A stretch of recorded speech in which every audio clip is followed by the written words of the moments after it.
Bonjour Camille, partons tout d'abord en Amérique latine où le coronavirus commence à se déployer petit à petit alors que le nombre de contaminés vient de passer la barre des 1000 personnes pour tout le continent et que 9 Sud-Américains en sont morts. Certains pays ont décidé d'agir rapidement et fortement. Le Chili, qui compte 240 cas déclarés de Covid-19, a décrété l'état d'exception permettant le déploiement de l'armée pour le maintien de l'ordre, tandis que le Pérou, qui dénombre 150 citoyens touchés par le virus, a de son côté décrété un couvre-feu sur l'ensemble du territoire pour tenter d'endiguer la progression de l'épidémie. Des mesures d'autant plus fortes que pour le moment, aucun décès dû à ce virus n'est à déplorer dans ces deux pays. Si tous les pays d'Amérique latine n'ont pas encore pris ces mesures drastiques, il n'en demeure pas moins qu'ils ont tout de même globalement agi en conséquence. Argentine, Colombie et Équateur ont fermé leurs frontières aux étrangers, tandis que quasiment tout le continent refuse désormais les vols en provenance de régions durement touchées par le virus, dont l'Europe.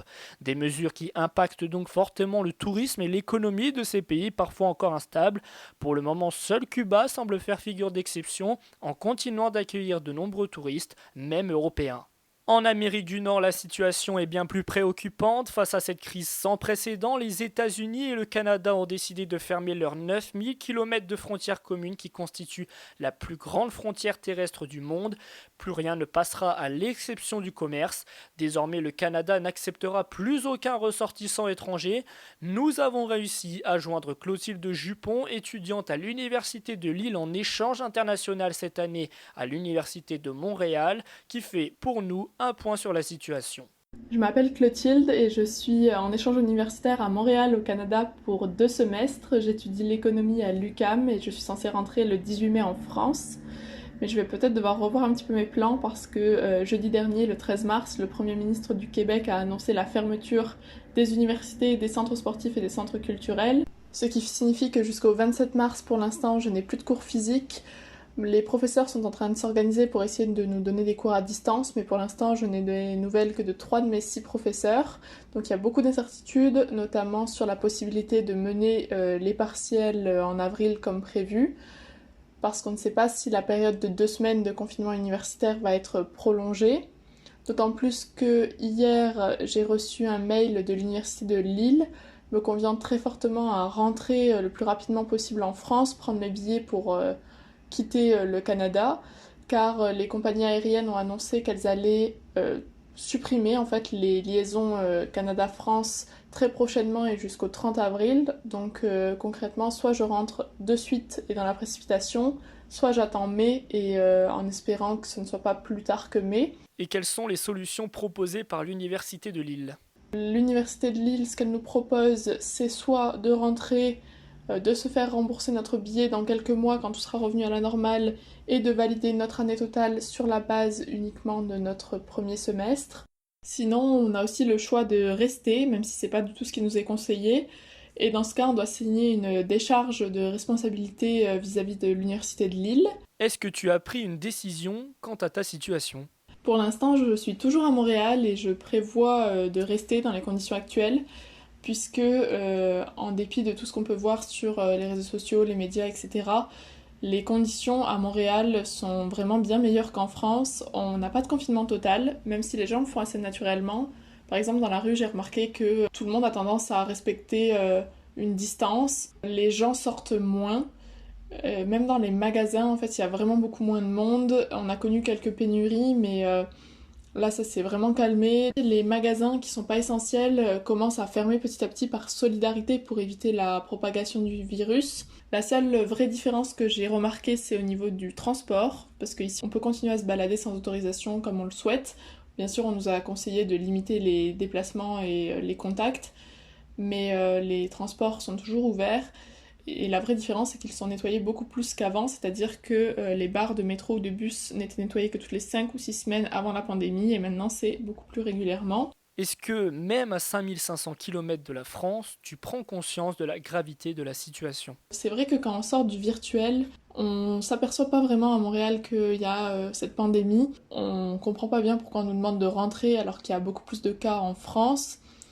En fait, c'est vraiment pour pas prendre le risque de rester bloqué dans le pays, je pense, parce que, en fait, si on reste coincé après mai, ça peut poser des soucis déjà au niveau de notre assurance santé, parce qu'on est couvert que jusqu'à la fin de notre semestre.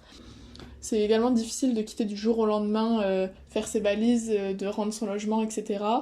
Il y a pas mal de difficultés et de questionnements pareils au niveau du droit d'être sur le territoire canadien. Notre permis d'études, il a une date de fin, donc si ça s'étend, ça peut nous mettre en difficulté. Côté finance, tous ceux qui sont étudiants, je pense, on a prévu de rentrer, donc on n'a pas forcément prévu des finances pour continuer à rester ici au-delà de mai, en sachant que les jobs étudiants sont limité ici, on a le droit de travailler que quelques heures par semaine et uniquement sur le campus. Donc en ce moment, aucun étudiant français ne peut travailler à Montréal puisque les campus sont fermés. Donc là, on attend vraiment de voir la suite puisque chaque jour, on reçoit des ordres et des contre-ordres et chaque jour, ça se précise un petit peu.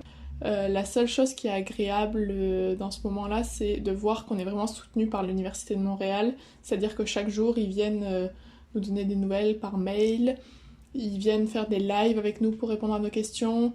Ils nous tiennent vraiment informés de la situation de l'université, mais aussi de tout ce qui se passe au Québec et au Canada si jamais on rate des informations qui peuvent nous être importantes. Donc moi, en l'état actuel des choses, je préfère rester. Mais si je vois que la situation se dégrade trop et que ça me permet plus de valider mon année, qu'il n'y a plus vraiment d'intérêt à ce que je reste, à part me mettre en difficulté, bien sûr que je rentrerai.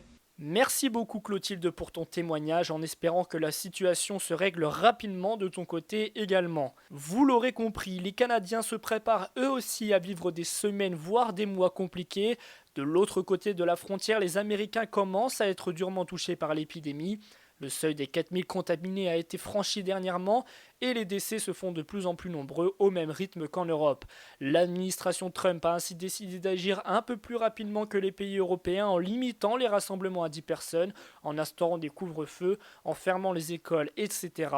Malgré ces mesures importantes, de nombreux Américains sous-estiment la gravité de la situation, offrant des scènes surréalistes, notamment dans l'État de Floride où se réunissent des milliers de personnes pour faire la fête. Tout cela laisse penser que, comme en France, les États-Unis devront prochainement prendre des mesures encore plus restrictives pour obliger leur population à être beaucoup plus vigilante.